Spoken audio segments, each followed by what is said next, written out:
97.7 Dundalk FM. Town Talk. Yeah, that's the wonderful sound of Aoife Scott and All Along the Wild Atlantic Way. And I've been playing that song for quite some time, and I didn't realise until literally today that song was also written by a man called Enda Reilly, who's one of our guests on the show today. So good luck and good morning to you, or is it afternoon, Enda? Where am I talking to you, by the way, Enda? I am in Detroit in Michigan. And is it morning time or evening time with you? Or it is morning, yes. I got up at 5:30 there, or 5:30. I can say 5:30 to you. Over here they have to say 5:30 or they won't know what you're saying. I got you. Well, Bernhard, we'll keep you there because I have a guest here in the studio that you know better than I, and we've just about met, and that's Bernhard Gaul. Is it Bernhard Gaul? It's Bernhard Gaul, that's correct. That's correct. And because we were setting up the link here to Detroit, I hadn't a chance to get to talk to you. But you guys are involved in Awash with Colour, and maybe to introduce the Awash with Colour, we've had some guests from Awash with Colour here on the show over the last several weeks now, and it's an absolutely amazing project. So Awash with Colour is a project where two organisations got together in County Louth and County Monaghan, artists and songwriters and poets, and they've been inspiring each other. So I think, Andy, you were one of the guys in at the start. Maybe you might just give us a little bit of background on the whole Awash with Colour project. Yeah, well, from the Monaghan Poets and Songwriters side of things, I did a project with them a number of years ago now where we produced a CD, and I did some talks on songwriting, and over 8 weeks we made a CD years ago called Hands Together. So that was and over the years I've been keeping up with Dara McGowan, who is the leader and keeps it going through thick and thin. And so yeah, it's Dara invited me to be involved as a, even though I'm over here because of Zoom. Again, I think Zoom was a big part of this. Yeah. And in a sense, it didn't matter where in the world you were. If this had been an on the ground thing, I wouldn't have been involved at all. So the fact that it was open to me to be involved was amazing for me, because I was a little bit isolated over here. So it was great for me to bring me in on it as well. But I believe Dara and Quiva were discussing that maybe they'd have a project where people would respond to different artists respond to other arts, so the visual arts and the poetry and the music side of things. Sure, I think Bernhard really has more of on the ground regarding the AAEX side of things there. Well, we'll go to Bernhard now to just maybe get your perspective on things, because you are, again, you've been with the project for some time. What can you tell us about it? Well, AAEX, or Artist Exchange, we're a group of visual artists. We're almost 40 by now. We are going for 5 years. We just had our 5 years anniversary, and we're sort of mainly working out of Creative Spark. We're supported by Creative Spark. Can work there, and we have done collaborative workshops, community projects, supporting each other for quite a while. And end of last year, when it was clear that the lockdowns are here to stay for a while, we started to work with Zoom, and first just amongst us ourselves and working together on Zoom. And after a while, Quivo Dwyer, one of our members, she came up with the idea she would really like to involve another group and writers with it.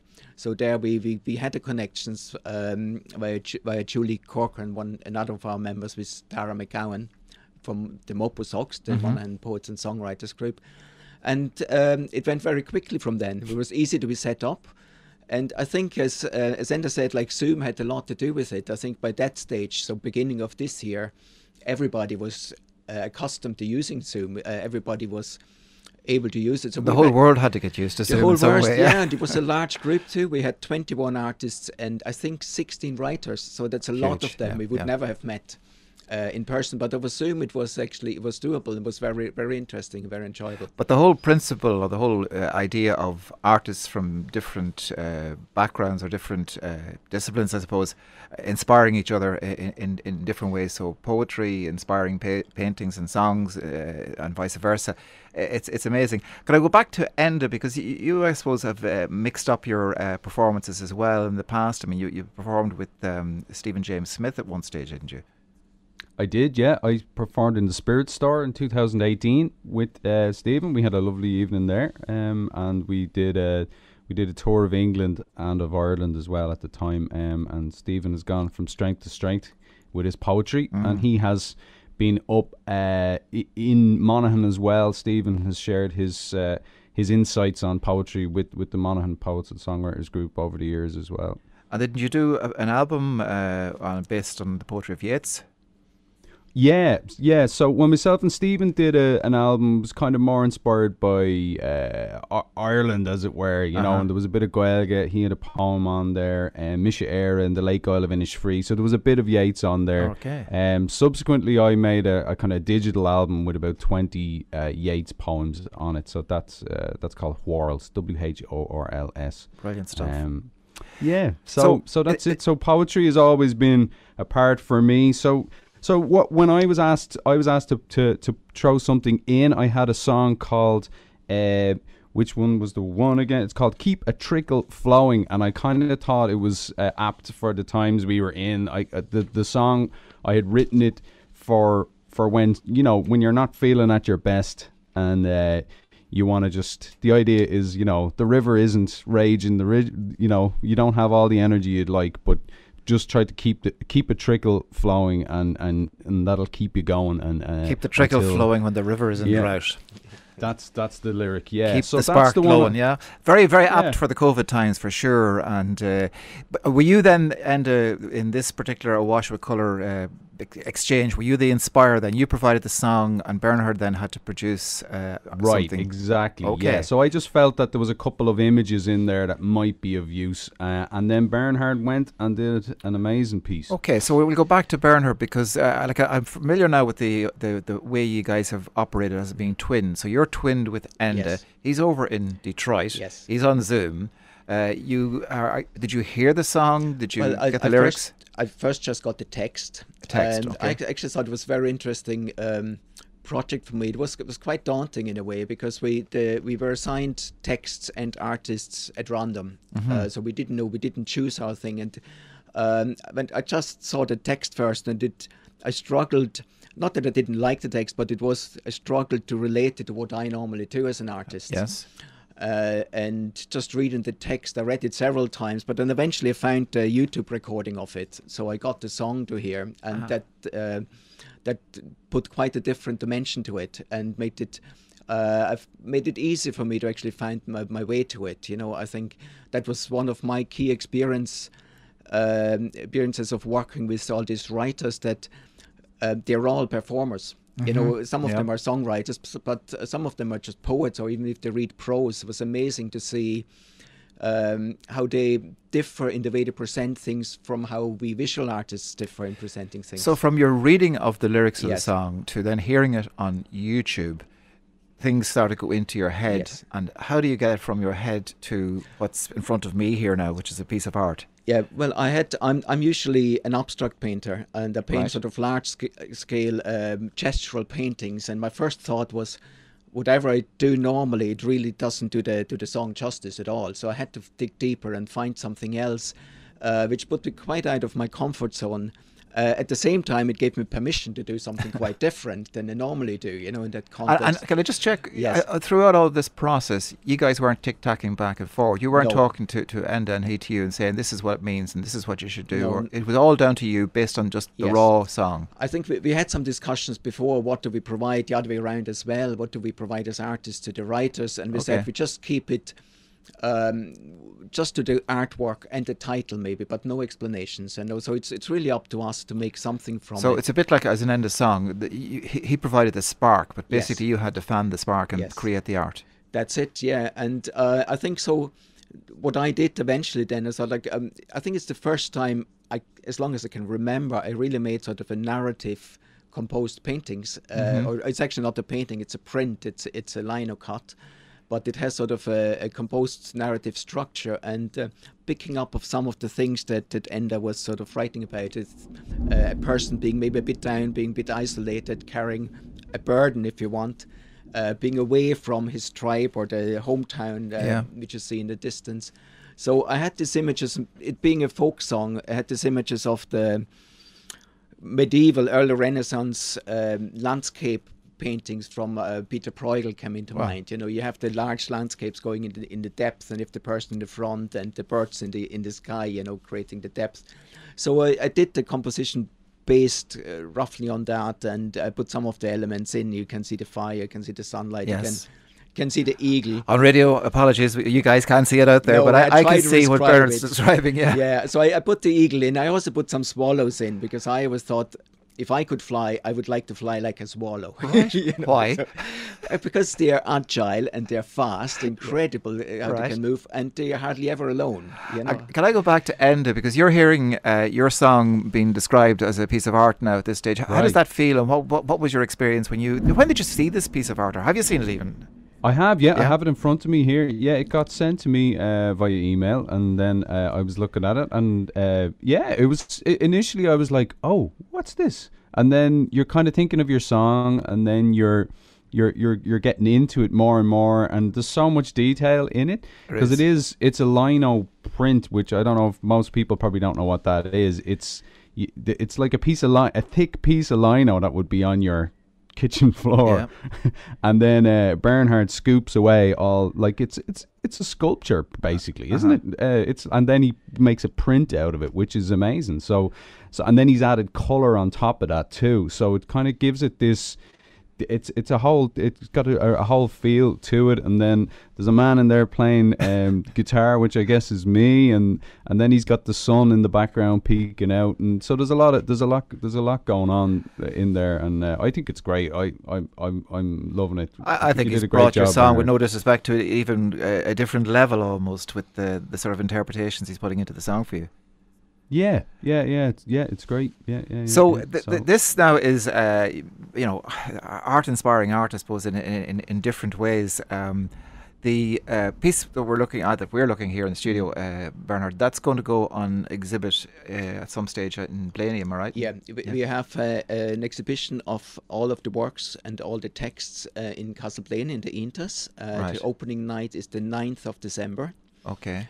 And I believe there's a good few of performances planned as well for the opening night. So I don't know whether we get to hear Enda remotely or recorded. I don't know that. I'm not. Do you know, Enda, will you be performing in the Intas remotely or in any fashion or whatever? I'm not sure. I'm going to be coming home to Ireland for Christmas. So Right. and I'll be in Ireland for January. So I'm definitely going to take a trip up to Intas to see. But it's to going to see run it for a all. few weeks, isn't it? I believe so. I don't have the exact date. It might possibly run into January. Yeah. So we were There you go. lucky. We got Yep. great interest and they cleared to just get it. And So- the Intas is a great space. It's a big open Yeah. exhibition So I space.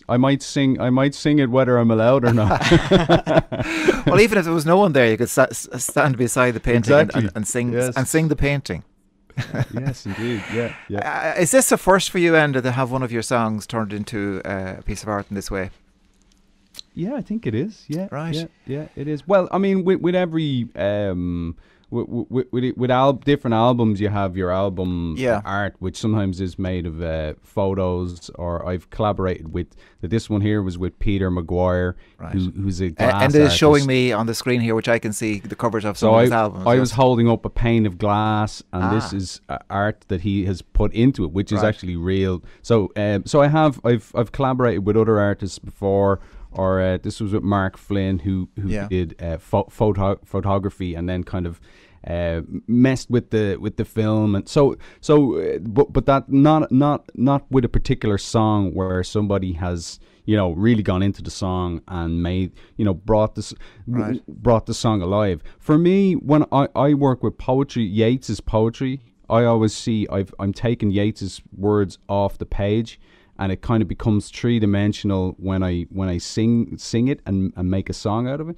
But this is different in a different way. Bernhard or all the artists have taken something from the audio world and given it this extra dimension of visual, which Absolutely, is really Amazing. like it is amazing to see the same concept brought by somebody else. Is cool. And we're going to hear the song in a moment or two, but just could I go back, Bernard? You mentioned, and I know from previous chats with some of the Awash Colour people, that this was sort of a reciprocal arrangement, that you're being inspired by Enda's song, but also you would have provided, I believe, to somebody a piece of art that they had to write a poem or song about. Did you do that? Yes, I did. We all had to put one in at the beginning and then respond to one that we got. I put in the other piece of art is quite different. It's actually a photo of a big. It's almost a bed sheet like canvas, which rough painting, which I had immersed in the sea. Right. And then it was out laying, drying, and on the sea, and someone to write a poem about it. And I think for me, one of the amazing things in this whole project is the experience. One you get to put in a significant contribution yourself. You don't put in something meaningful, but we all get a personal response to it, and this is quite a luxury, I would say, because as an artist, usually you put things out, but you don't really know what people think about it, what to do with it, and have somebody to look at it in depth and respond to it. And that's the difference. I mean, somebody passing something hanging on a wall might look at it for 2 or 3 minutes, but here this person has analysed it and interpreted it and understood it in a way that, and the results are amazing. I'm just blown away with what the writers came up with, too often abstract paintings. And I think we had 3 Zoom sessions there for 2 hours each. Going through all the works. There was 80 or 90 works, and I think it was quite emotional at time, because it is you put your heart out in whatever you did, and then somebody actually picking up and responding to it. It's quite a luxury to have that. It's brilliant. It's a brilliant concept. And Enda, the same sort of question to yourself, but have you been asked to produce a song based on somebody else's piece of art? Yeah. You have? Yeah, Anne-Marie Savage's Anne-Marie Savage had an abstract piece which I didn't know where to come with it. There was an amazing kind of sphere, and to me it was like the light was coming from behind it, and so I just started. It was just kind of running consciousness stuff because it wasn't an abstract thing. So the song ended up being called "Where Does the Light Come From?" Right. And actually, I didn't know that Anne-Marie her piece of art was actually kind of to do with the watchtowers in Derry, and there was kind of the whole troubles behind it. Yeah. But in a way, I kind of came. If you think about, I didn't know what I was referring to. If you take what I was, what came out from me, and then apply that to the troubles and all, it actually kind of makes sense, even though I wasn't aware. You got there in the end by a different route. Right. So you're kind of just inspired by the piece as well. I mean, I think some people got a piece and understood. I was more inspired by the piece and, explored what was in the piece and hopefully brought a different view absolutely to what was going on. We're just watching the clock here, but we're going to have to play a song. We're going to just end it before I let you go. You mentioned there that you're going to be back home over the Christmas or in December. Are you going to be gigging at all here when you come home? Yeah, I'm actually going to be launching a CD I made last Christmas, so it's kind of a Christmas CD, and I'll be doing that in St. Finian's Church in Dublin on the 18th of December. Okay, well, we look forward to you coming home, and thank you for joining us all the way from Detroit and getting up at an early hour this morning to join us. It's a fantastic project, the Wash with Colour, with the MOPOSOGS and AAEX guys getting together, inspiring each other. And we're going to hear the product of that inspiration, where Bernhard Gaul's it's been inspired by a song and a beautiful painting that I can see, and I know you can't see it, but we're going to hear the song that inspired it. This is Enda Reilly and Keep a Trickle Flowing. And thank you very much to both the guys. Thank you. Okay, keep a trickle flowing. Thanks. Keep a trickle flowing when your river is in drought. Keep a spark glowing when the flames have all gone out. Sing your song low when the crowd have all gone home. For tomorrow everyone will sing along. Your river will be raging, your flames will light the night. Your eagle will be starring bright. You'll sing a song of freedom, you'll find a tribe you believe in. You'll prepare and share a feast with everyone. For this same river that flows before me flows for the whole human family. This same river will flow forever, winding its way through the tree, winding its way through the tree. So keep a trickle flowing when your river is in drought. Keep the spark glowing when the flames have all gone out, I'll sing your song alone. When the crowd have all gone home, for tomorrow everyone will sing along. Your river will be raging, your flames will light the night, your eagle will be soaring bright. You'll sing a song of freedom, find a tribe you believe in, you're prepared and share a feast with everyone. For this same fire that burns within me glows for the whole human family.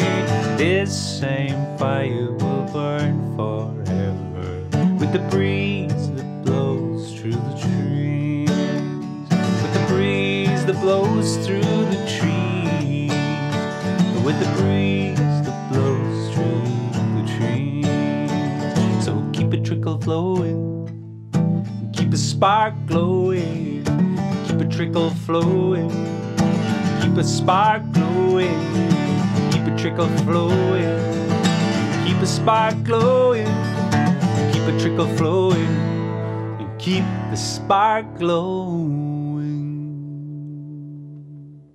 97.7 Dundalk FM. Town Talk.